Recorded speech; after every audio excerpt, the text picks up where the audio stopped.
Hello, hello. Here we are again, broadcast team Alpha.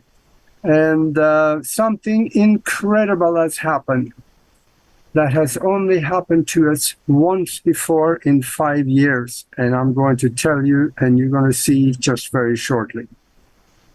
First of all, I want to say we are here. We are on 3 TV stations and 19 platforms of our own and 32 platforms through Cosmic Awakening Network. So we are close to 50 platforms we're getting out there now. So this is phenomenal. And we have chosen a little different route than many of the others, that all they care about is to get many numbers on YouTube. But we decided to go wide, because we reach more people and we can affect more lives that way, is our thinking on it. And hopefully it's a good thinking. Anyway, we are here for some cutting-edge conversations, discussing quantum possibilities today. And my name is Agi, and my co-host Nori cannot be here tonight because a friend of hers fell, and Nori, being a nurse, she had to run over and see how badly she was hurt. So we wish them well, and we send in some good thoughts, and everything will be okay. On top of that, we had a guest tonight that was Paul Wallace in Australia. He was going to get on, but he woke up this morning in Australia. That's tomorrow, you know. So he was sick. He just couldn't do the show, and I found out just a few minutes here before the show, and the best thing I can do is to call 2 friends of mine, and they saved us, because we're going to have Preston Dennet and Dolly Saffron here with us. They are some of the most interesting and wide-scoping experiencers and UFO researchers in the country. And we're going to discuss probably some 8 to 10 of the most interesting cases that people have run into when it comes to the extraterrestrial issue or the interdimensional contactee issue. So anyway, just don't go anywhere, because this one's going to get good too. And let's see, I also want to give a shout out to Conscious Awakening Network. Go to look up Conscious Awakening Network. We are transmitting also through them, which puts us on Roku and all kinds of different places out there.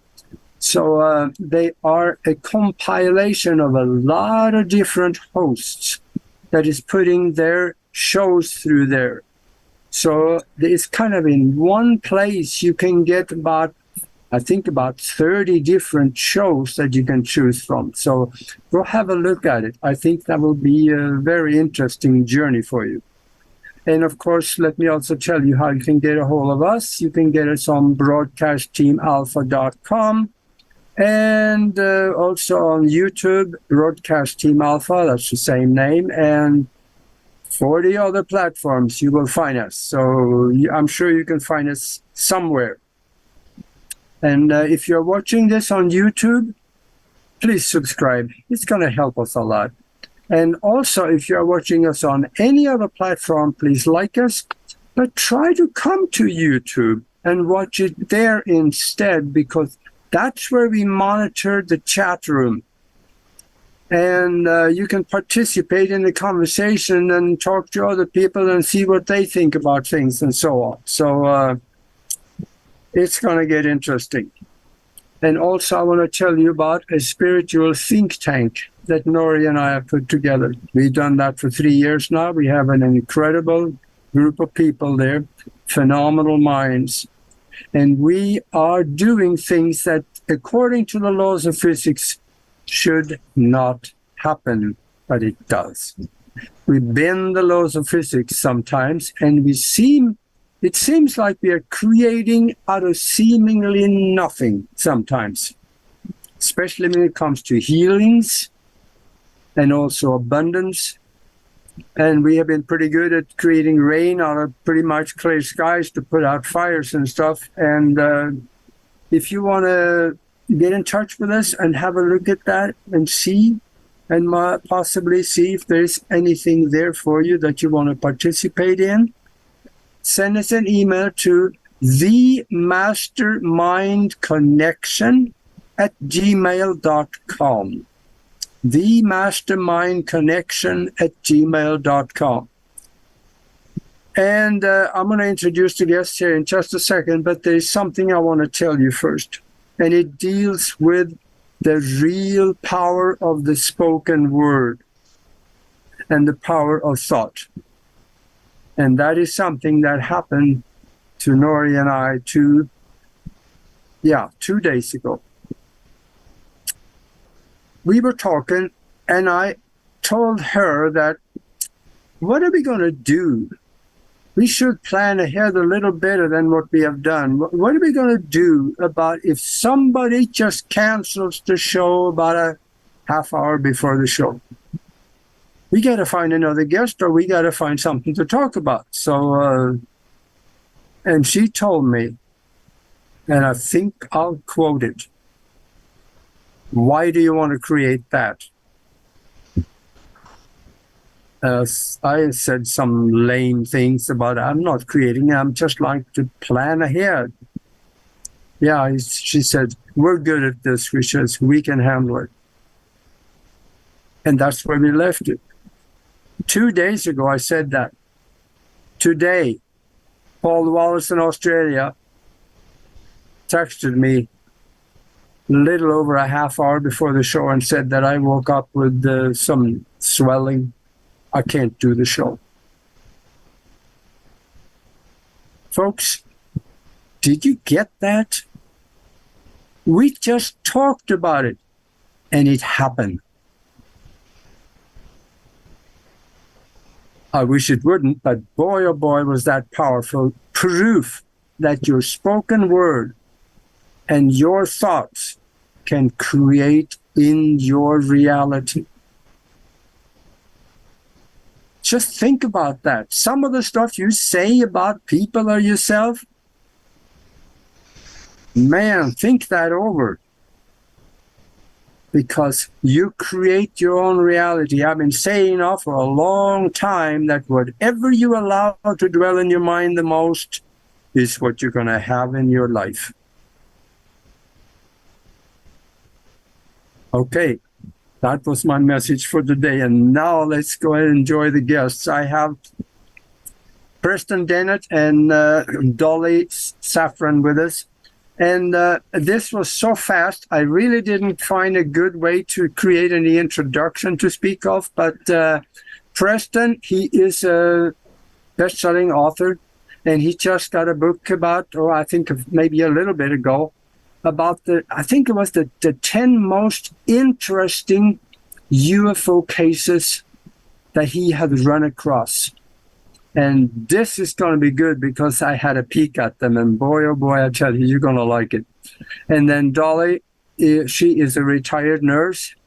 Sorry, Nori is too, but she is not here. And she is an experiencer. I talked to her. In fact, we did a show before once, and she had some phenomenal experiences. And I would like for us to talk a little bit about that, because there are some things that many of us, we know these things are possible. We know it happens, but then we forget and we slide back into the box again and we keep doing what everybody else is doing.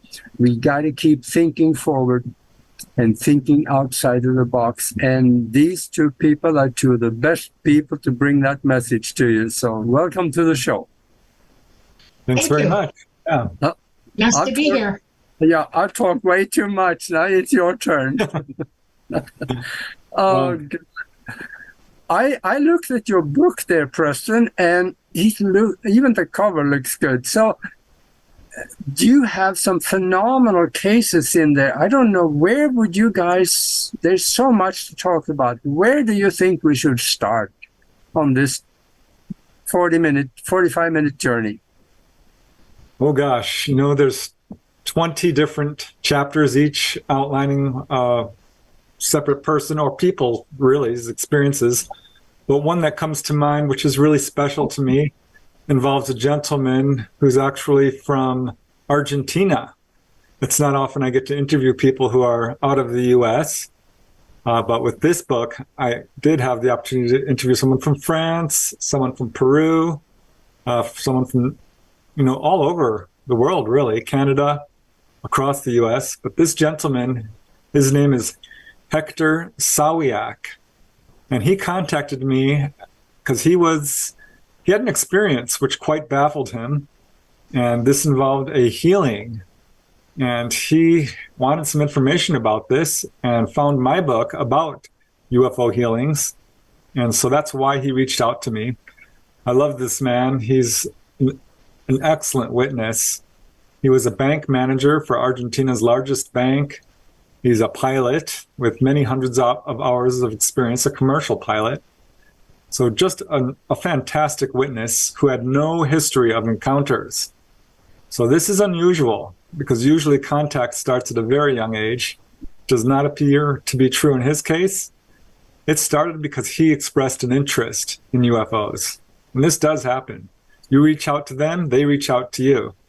And how this happened was super interesting because he heard about UFO sightings in his area and wanted to see a UFO. He'd always been kind of interested and believed in them, but that was really it. He didn't think about them that much. But went out of town, got a telescope, binoculars, and spent the night outside of the city because, the city lights block everything. And was really disappointed when the clouds rolled in and he didn't see anything. So he left kind of, disgruntled, a little bit unhappy about the whole trip because it was a good hour to get out there. And it was that evening he went to bed and was woken up in the middle of the night, about 3 a.m., by someone calling his name, Hector, Hector, in his mind, telepathically. So he instantly jumped out of bed. He's not sure why he did this. He ran to the window and looked out and saw a brilliant yellowish white light zooming across the sky. Now he knows objects in the sky, planes and satellites and so forth. And this was none of those. He says it was brilliantly light and moved pretty much in a straight line, but it was too slow to be a meteor. It lasted a good, 5 or 10 seconds and way too fast to be any conventional aircraft. And besides, he felt like it called him out to the window. And it was just a short time, about a week or two after this, that again, he was lying in bed and woke up and saw two beings, one about 5.5 feet tall, one about 6 feet tall. Both were wearing kind of these shiny blue jumpsuits. They had really pale skin, very large eyes, but weren't really grays as we think of them, more human looking. And he was terrified, instantly overwhelmed with fear, until they said, "You have no need to fear. We are not here to hurt you. We are here to heal you." And he said his emotions did a 180-degree turnaround, and he felt and I'll just quote him, "a love like I've never felt before." We've all felt intense love for our partners, perhaps, or our child, or a sibling, or parents, and so forth. He said it actually was beyond that. This was an overwhelming, all-encompassing love that he had never felt before. And one of these beings walked up to him and actually cradled his head and said, "We are here to heal you." This was odd because he wasn't sick, not that he was aware of, but this being pulled out a little pill. It was just a tiny little thing, triangular shaped, and told the man to eat it, told Hector to eat it, which he did obediently. Had no taste. He had no fear whatsoever. He just swallowed it. And he was crying just out of love for this being, and fell asleep. Woke up in the morning, he could still feel the tears. His pillow was wet. The beings were, of course, gone at this point. And he told his family what happened, and they didn't know what to make of it because this came out of the blue. But they did support him. They did believe him. And further questioning revealed he had no prior encounters Nothing happened after this. The only real effect was that he felt slightly nauseous for about a week. But yeah, that's basically it. But I like this story because it defies sort of the standard model of contact. People describing being taken on board and having a scary abduction, so to speak.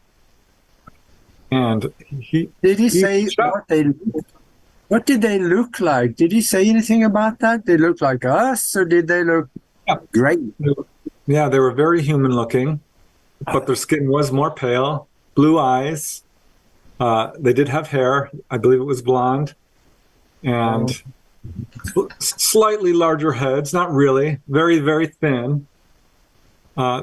So basically, you're human-looking ET. Sometimes we call them Nordics. I don't really like that term. I think it's a little misleading because I do have cases of human-looking ETs involved. What does he do now? I mean, since you've spoken to him, what was his life path? Did he tell you that? Yeah, he's really obsessed with becoming educated. In fact, following this, he's decided to pursue more degrees in education and consciousness. So he's really pursuing that. He loves sports, he loves astronomy, he's really into flying, but he's now really much into learning and just learning everything he can about awareness and consciousness. He was using words I had to look up. I don't even know the meaning of some of the words he was saying. I'm like, what is that? Casuistry. I had to look that one up. So yeah, he's really into the whole field of consciousness, which definitely fits in with contactees. Something like that would really change your life. I don't care who you are. You could be the worst scuzz bucket in the world, and you have something like that happen. It would change you. Yeah, and it was a recent encounter too, 2015. So not that long ago. Oh, that's amazing. Did he report it, or did he just go straight to contact you? No, he did not report it.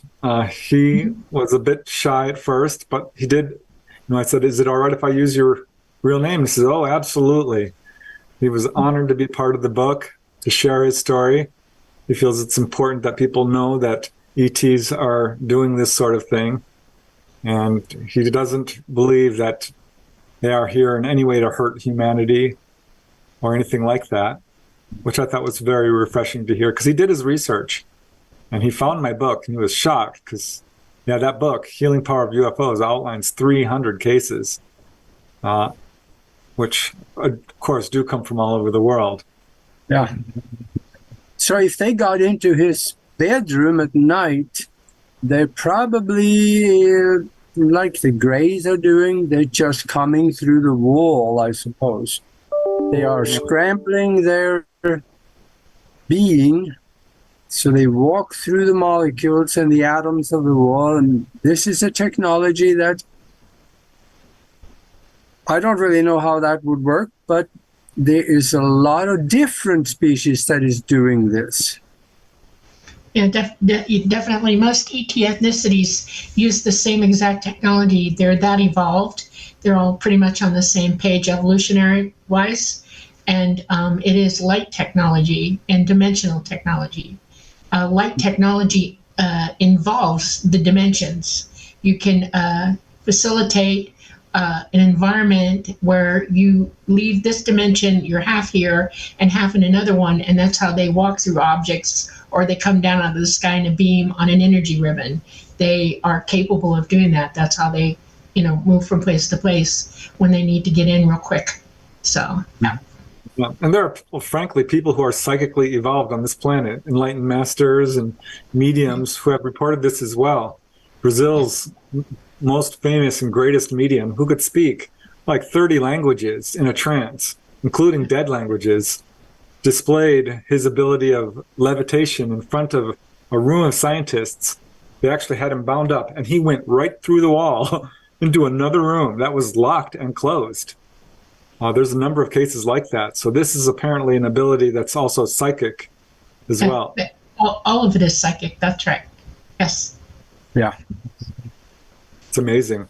I wish I could do that. Yeah. I could do it out of body, but I haven't been able to do it physically. Yeah, I don't know about walking through the wall, but that's I guess what doors are for. But I now you got some other stories in that book too. You said about several, I mean, 20 some. Yeah, yeah. Another one that is a little different, which I just find fascinating because I hadn't heard one personally. I've certainly read about people who've claimed to have seen elves and fairies and dwarves and gnomes. And as you know, if you examine the cultures across our planet, there's a long history of, I would say, little supernatural beings, often very short. But Ireland, for example, has the fairy lore, which is, if you look into it, very compelling. But I never really researched it in depth and never talked to anyone personally, though I did a few times talk to people firsthand, a few contactees who said they'd seen fairy-like beings. But this gentleman, his name is Galen Sharp, contacted me because he wanted to know if I'd ever heard of what he saw. And this was back in 1940, 45, I believe. Yeah, in Englewood, Colorado.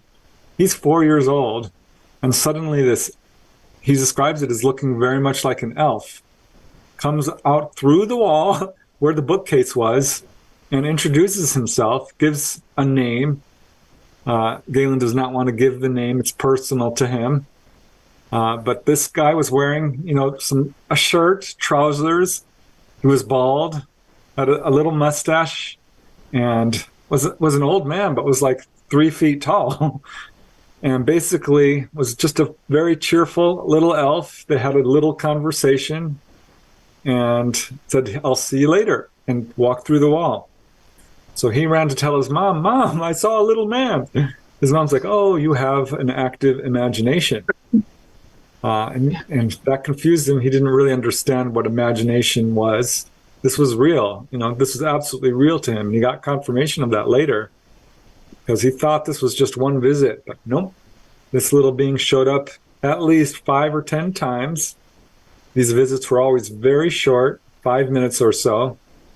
But he started to share all this incredible spiritual wisdom with Galen, who at that age couldn't really grasp most of what was being said, other than that it was fascinating and just really bent his mind into new ways of thinking.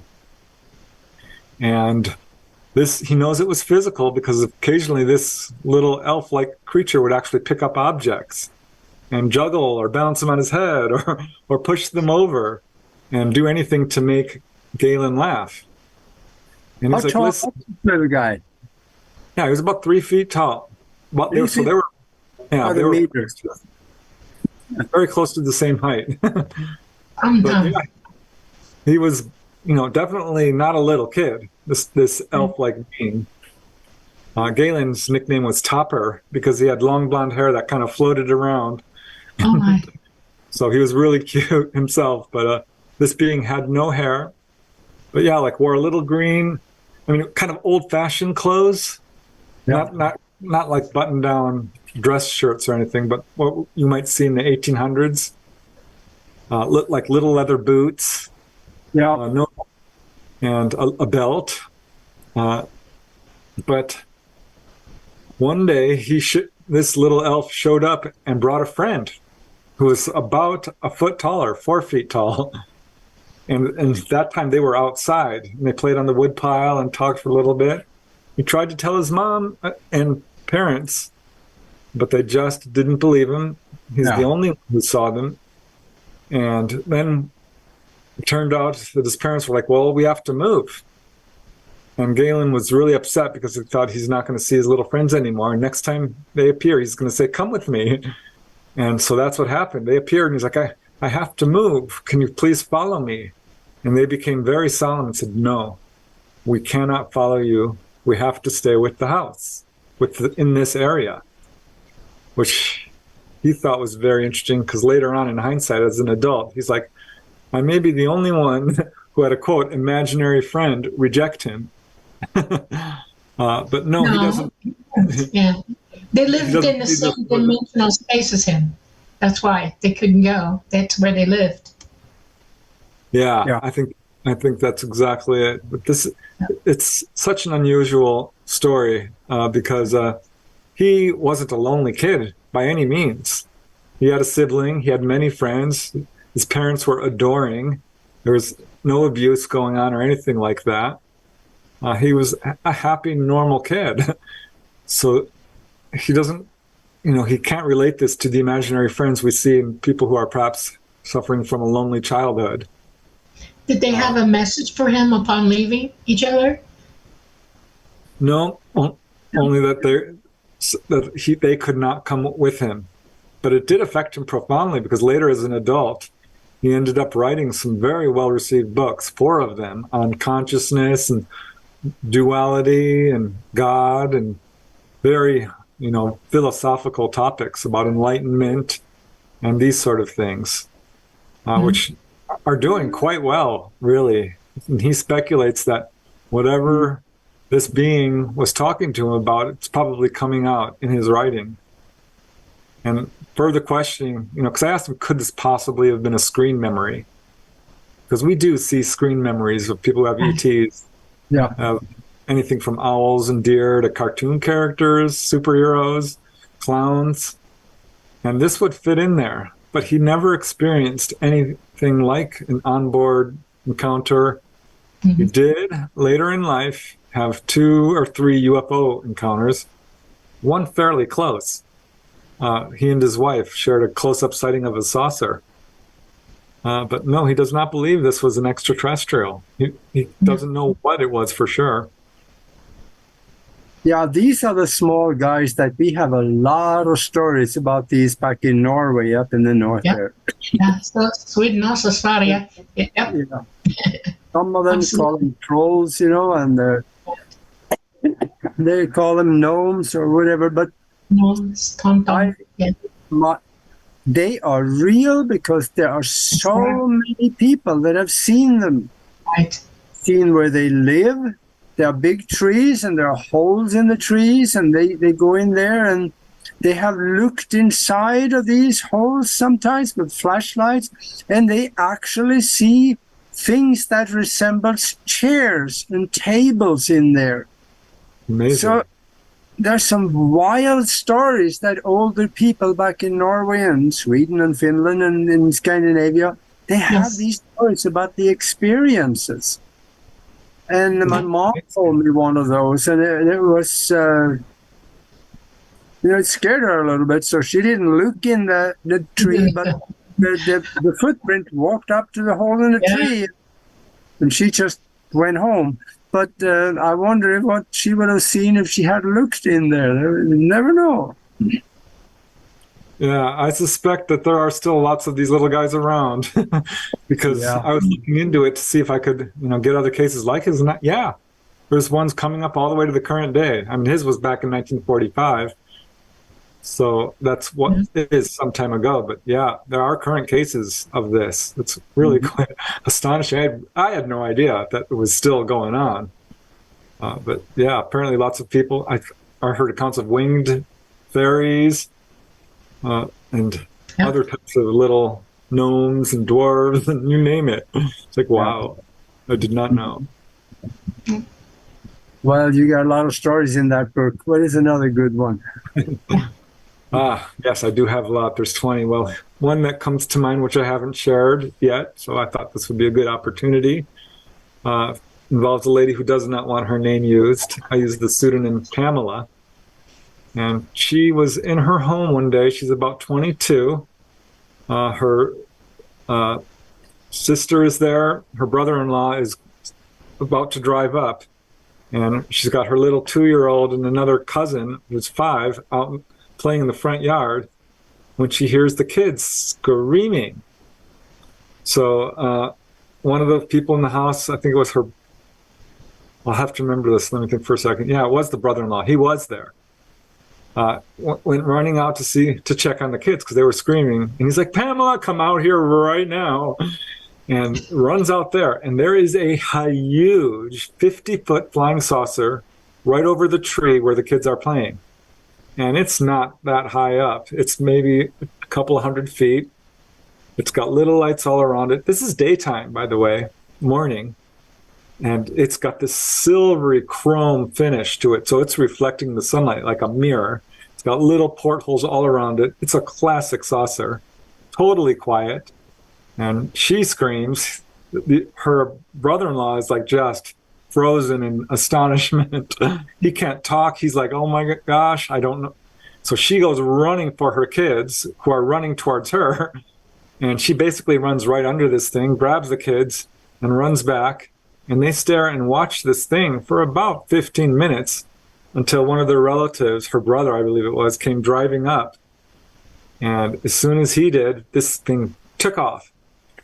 And so they're all talking about it. He's like, oh my gosh, what are you talking about? Like, we just saw this massive flying saucer. And all Pamela could think was, not again, not again, because this has been an ongoing thing in her life. As a very little girl, about 5 or 6 years old, she was biking with her best friend, and they had this object, this oval object, come right down and hover over them. And they biked home, and it followed them home all the way, which was 2 miles. So that was another 20-minute encounter. She finally gets home and runs inside and tells her dad. This is in Maine. And she says, Dad, look at that. Is that a blimp? And her dad looks at it and says, that's a UFO, honey. Her dad was in the military. He's very familiar with aircraft. She's like, really, Dad? He's like, yeah, I've seen them before.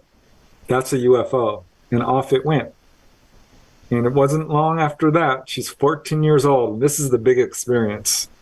But it certainly wouldn't be the last. She's in her room and wakes up to see these figures coming through the wall. And she did not know what they were. She was raised somewhat religious and thought her first thought was demons.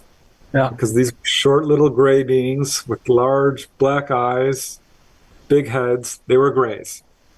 And they surround her bed and grab her arm and say, we want you to come with us. She said, no, I don't want to go. They said, no, it's okay. You don't have to be scared. That made her even more scared because in her mind, she's like, well, if I don't have to be scared, that means I might be scared. Why would you say that unless there's something to be scared of? So that kind of freaked her out.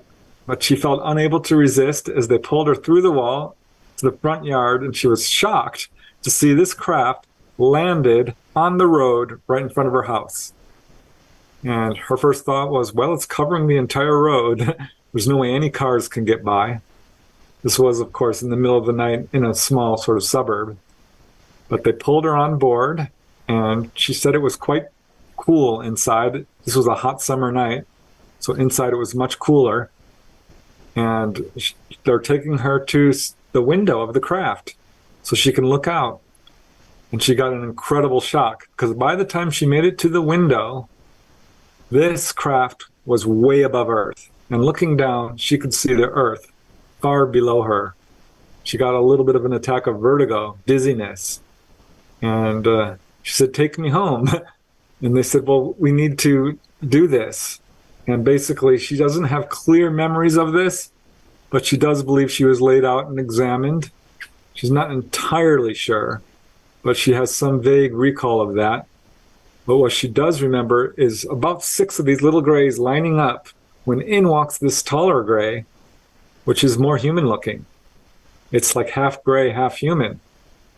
And it's wearing this sort of frock or this dress, this gown. And it looks at the grays and looks at her like, what is she doing here? Looks back at the grays like, are you finished? Are you done? And looks at her. And Pamela's like, just please take me home. I just want to go home. And that's pretty much all she remembers. But that turned out, she told her parents the next morning, and her mom's like, please don't talk about this. This can't be true. And her dad's like, really? I totally believe you, honey. We know this is real. And she's like, thanks, Dad. That's really important to me because this did happen. And yeah, throughout life, each of them would have encounters of some degree. Yeah. And she had real strong psychic abilities following this. She married, she had kids, she had one other, if I may, really interesting incident was she stepped outside and this UFO comes really slow over the house. And she's like paralyzed with just amazement. She had stepped outside because her son was late. He was supposed to be home, and she's waiting for him, and it's getting late, and he's like 14 years old. And she's just watching this UFO go slowly by, and it's gone. She runs back inside and tells her husband. He's like, "Why didn't you come out and call me? I would have loved to have seen that." She says, "I couldn't move. I was just amazed." She doesn't feel like she was paralyzed by the craft. It was just the whole shock of seeing it. Yeah. So they're out there on the front porch talking about it when their son comes running up. He's like, "Mom, Dad, you're not going to guess what I just saw." Of course, he saw the same UFO. And I'm thinking this was an intentional thing. It showed itself to her and to the son. Yeah. I don't know. But So to me, it sounds like her dad maybe had seen something himself. yes. More than likely, it's generally generational with the people on the planet. They keep up with everybody, so not surprised. Yeah, later her sister saw a UFO landed in the forest. And as I was putting her chapter together, and I sent it to her, and she's like, this is all correct. This is what happened, but I have one thing to add. My son, just recently, this was just like 2-3 years ago, finally admitted that he had something come into his room. And she's like, "Well, what do you mean, honey?"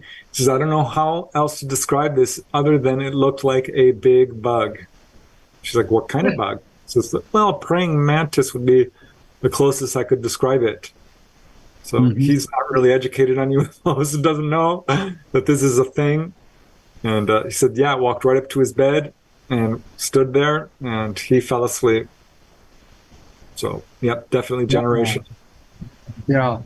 We're a little over halfway into the show, but before we go on to other stories, let people know about that book where you have them all compiled into. Show us that book also, where you can get the book. Yeah, I don't know if you're going to be able to see this because of my screen. Maybe move it around a little sideways or something. There we go. There you go. So yeah, it's called Humanoids and High Strangeness, 20 True Encounters. And like, as I said, cases from all over the world involving all kinds of people, reaching back decades all the way up to pretty much the present day. And I really wanted to include a wide variety of really interesting humanoids. So we have little beings, praying mantis, hairy dwarves, angels, religious figures, Bigfoot, an elf, and I mean, you name it, it's there. Human-looking ETs, a variety of grays. So yeah, I thought it was interesting that there's so many different types of humanoids, as Dolly can attest to, because in the book I wrote about her, Symmetry, she's encountered many of these kinds of beings. Yeah, and that's on Amazon, right? Yes. Correct, yes. Okay, good. Yeah. But there are, have you run into anything that is interdimensional? Something that just kind of poof, shows up? Yes. Yes, let's hear about that. ET craft are biological vehicles. They're created biological so that an entity can indwell it and fly it with a pilot.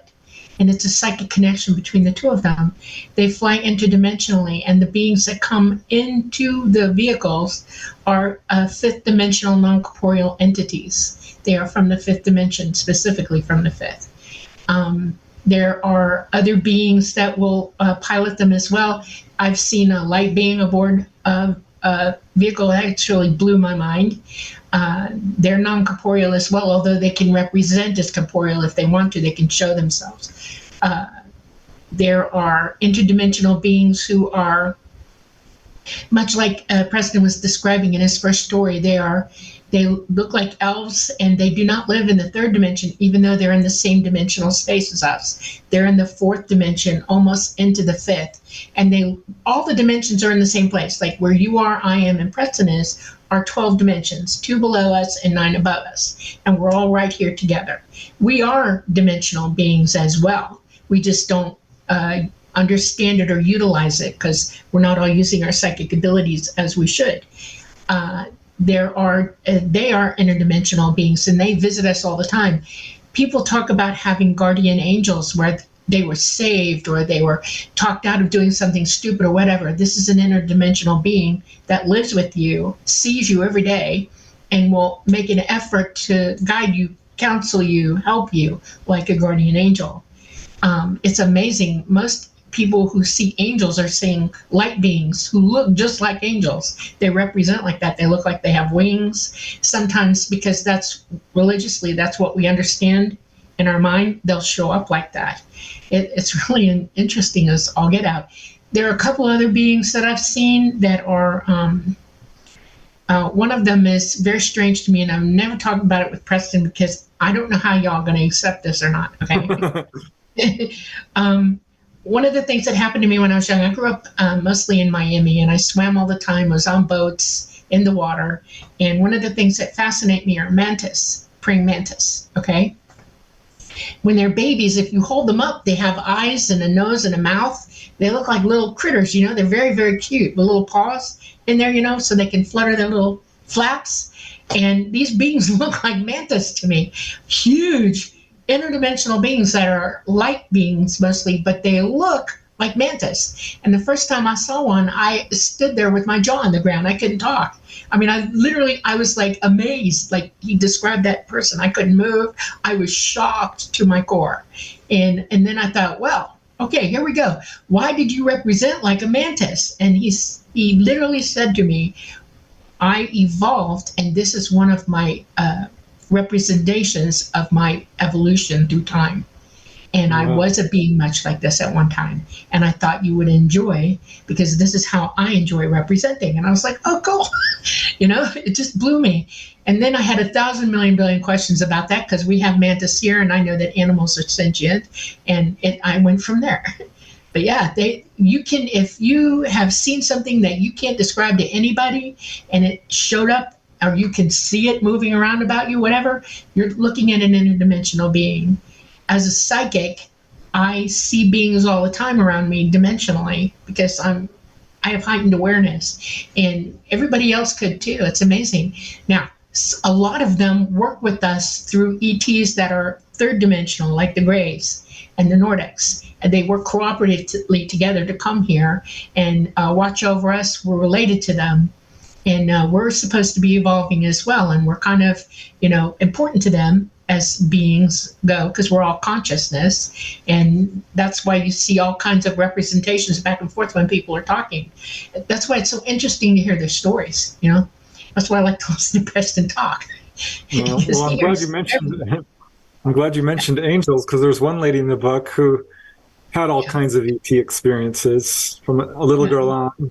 Lived in a haunted house, so was familiar with apparitions and ghosts as well. Very psychic, had out-of-body experiences. But in a really hard time in her life, because she went through some pretty severe child abuse with her father, who passed away, and then her mother had extremely ill health. And she was having to care for her mother while trying to raise a child as a single parent in a haunted house.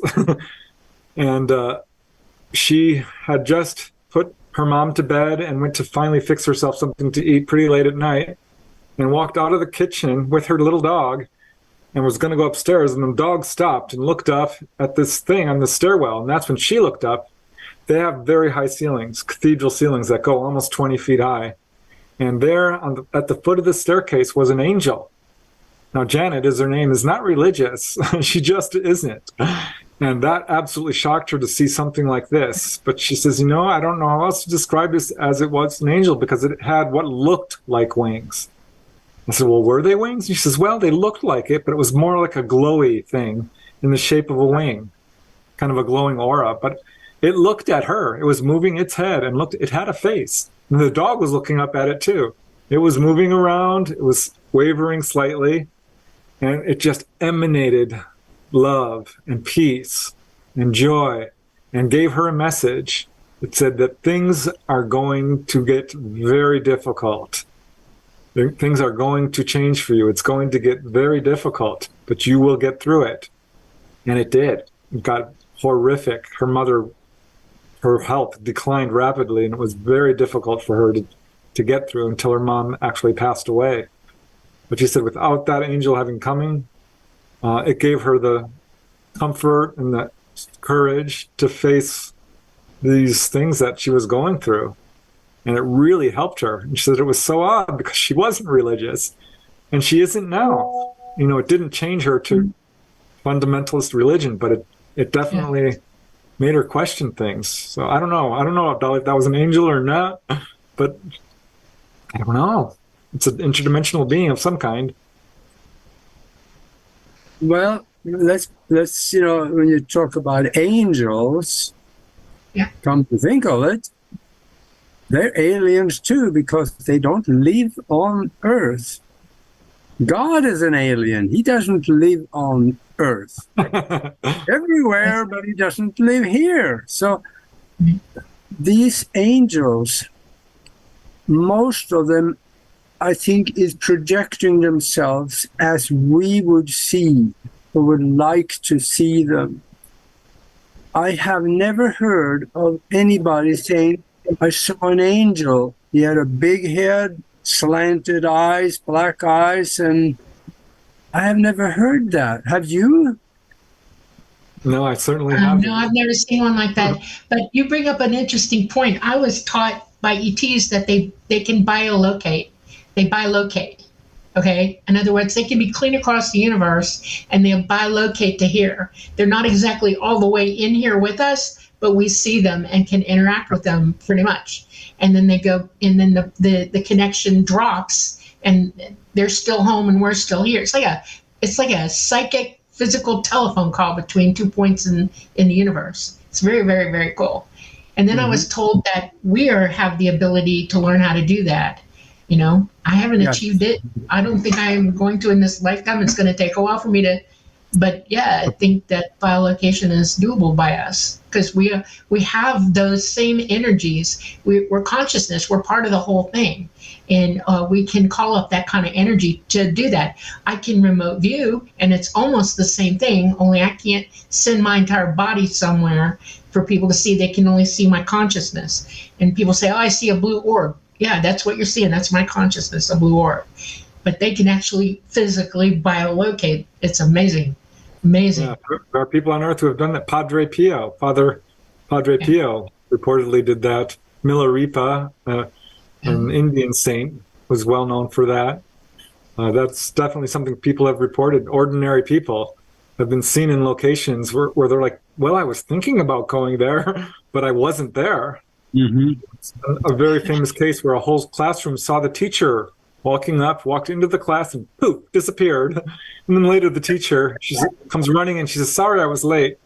And they're looking at her like, oh my God, what just happened? Wow. We are connected a lot more than what we normally would think like. Nori and I do that. There are times we could not necessarily have talked all day, but in the evening, my time, of course, she's on the East Coast, she calls, and about 5 seconds before that the phone rang, I reach for it, and I think, oh, I got to call Nori. How many times have that happened to you? Oh, billions. Think of somebody, and boy, they call right then. I want to ask you a question, Agi. Do you think maybe it's possible that you're talking before the show 2 days before was your intuition letting you know that this was actually coming without knowing it? You know, in other words, you had the intuition to know that you need to prepare in case of, and that this person, their spirit, their consciousness already knew the body was going to have a problem and was projecting to you somehow to let you know. I was wondering that too, actually. Yeah. There's different ways. That may be a possibility. We are that connected. That's the point. We can feel one another. And if we have personal contact with one another and know one another, those connections get deeper and stronger. And if you're preparing for a show, you're working with this person already. I know, because you called me a whole week before and we chatted for a while. You know, you got to become friendly. And I'm just, that's what I'm thinking anyways.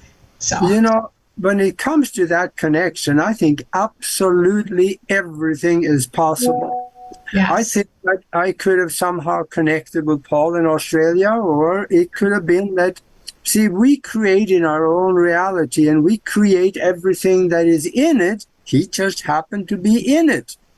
Right. Like you Right. are right now. Doing So it, yeah. when I created that concept being possible, it went into the quantum existence. It's sitting there as potential for physical creation. And then it came back. Yep. We So- intend a lot. Yeah.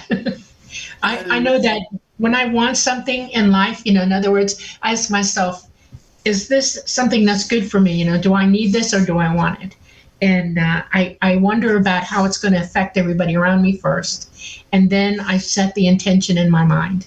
In other words, I intend for this to happen. My mom knew that I did this, and she used to blow her mind. When I was leaving Pine Mountain, I had a log cabin up there, and I needed to get my parents off the mountain into town near a hospital. They were getting very close to needing to be really close to hospital. And my mom said, "You can't sell the house overnight." And I said, "Watch me."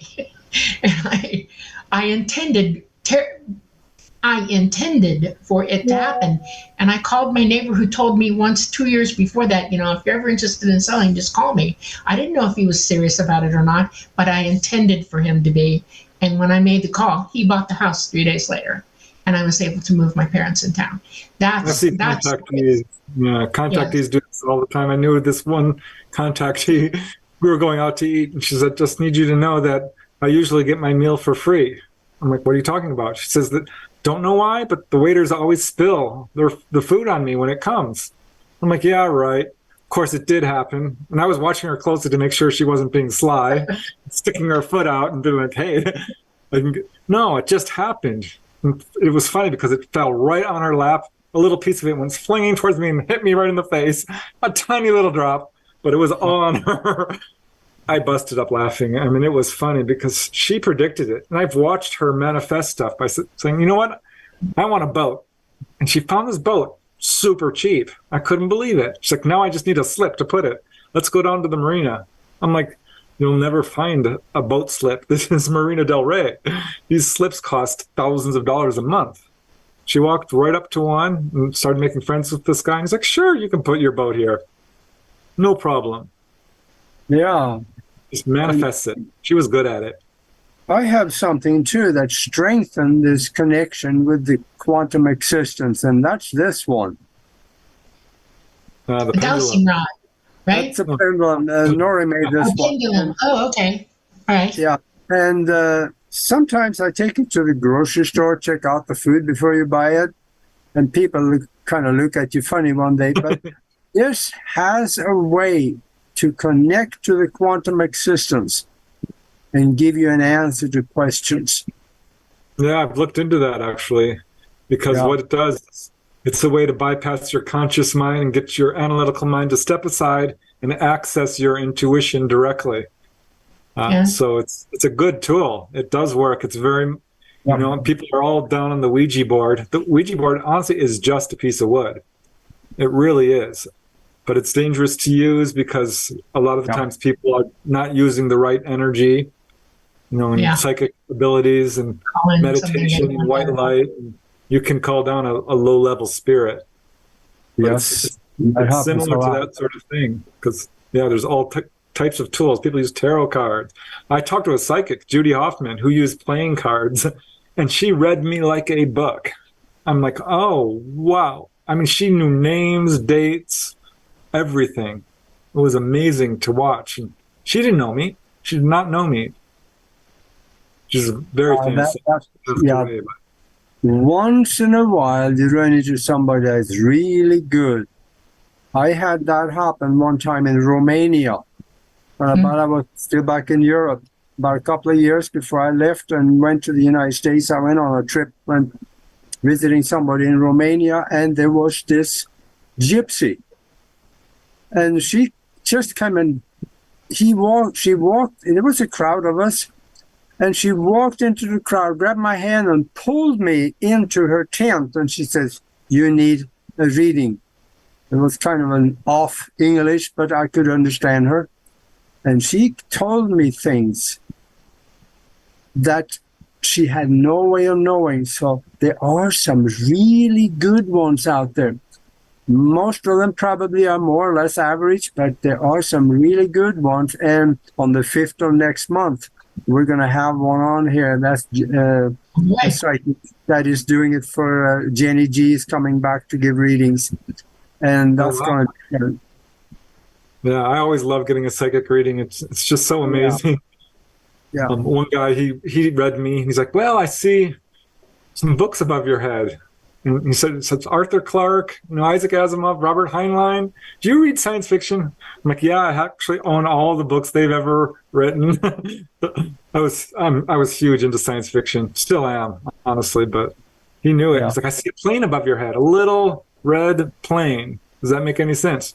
My dad had just bought a little red plane. I mean, it was a mall, a little Cessna, but he saw it and he knew names, dates, people. Some psychics are very general, but when they're specific like that, there's just, it's amazing. Yeah, once people start pulling out dates and the age of people and things like that, they have it. Yeah, he started laughing. He says, the spirits are telling me that you want to interview me. I was going to come up to him after the thing. Can I interview? And I laughed and he said, he says, yes, you can. I'm like, thank you. We'll talk. It was funny. Brian Hurst was his name. Do that? Have you called him yet? Oh, yeah. He's in one of my books about ghosts. Okay. Yeah. Wow. He's an amazing medium. Wow. Yeah. Boy, time is going fast when you're having fun. We're down to the end of the show here. Show the book again and tell where you can find it. Maybe also mention some of the titles of other books that you have. Let me see if I can get this to actually work. If you go to Amazon and put in Preston Dennet, it'll show every book he's got on Amazon. That's doing there. Humanoids. Humanoids and High Strangeness, 20 True Encounters. And of course, there's Symmetry. It's an amazing disappearing book. I can't do it. I'm sorry. But yeah, I have a bunch of books. Wondrous, Symmetry, Not From Here, Onboard Encounters, Inside UFOs. I love this subject. I think it's really important that people understand we are not alone. And I appreciate the opportunity, Agi, for having both Dolly and I on the show. Yeah, and just remember, we'll go to Amazon and put Preston Dennet in the search bar, and then it'll come up several things with his name in it. Click on Preston Dennet in books, and then all of them come up. right. So yeah, that's good. So I think that the UFO issue is opening up now. It's comfortable now to talk about it. Finally, yeah. When it gets to the point where the government is saying, yeah, we've been talking to them for decades, we just haven't told you. People's going to come to you, Dolly, you, Preston, and others out there listening. They're going to come to you and say, what is the story on that again? Is there something that you're afraid of? So be there for them, because they will come. Yes, I know. Yeah. They already are. Yes. Yeah. Every day. Yep. It's amazing. Right. I'm glad it's finally becoming something that people aren't shooting down or ridiculing or criticizing. It's important because they do exist, and we should be able to have a relationship with them. And it's important. And we will. Dolly kept her secret for years, like most contactees. Did not tell anybody. It just wasn't safe. So now a lot of people are coming forward, and it's really encouraging. Yes. Yeah, a lot of people have talked about things like this, and many people have had experiences and never talked about it. I've seen quite a few of them. Of course, flying as much as I did, you see stuff. Right, So, exactly. Yeah. Augie, you've had experiences, right? Yes? Yeah. Yeah.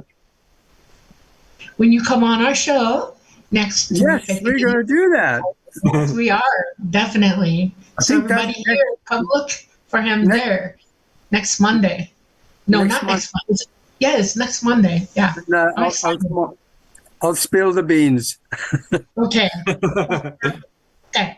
Okay, well, thank you very much for being with us. And gosh, I'm sorry that Nori couldn't be here, but I hope her friend is good. So anyway, well, thank you very much for being here, Preston and Dolly. And we will see you again, if not before.